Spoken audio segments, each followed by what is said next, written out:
ऐसे हमने समझा था कि रमूज़ औक़ाफ़ कौन कौन से होते हैं, ख़त्मा, सवालिया निशान और सक्ता।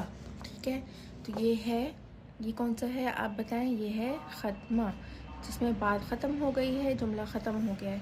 ये कौन सा है, सवालिया निशान। ठीक है, और ये कौन सा है, सक्ता, जिसमें हम हैरत या कोई बात बहुत ही जज्बात के साथ करें।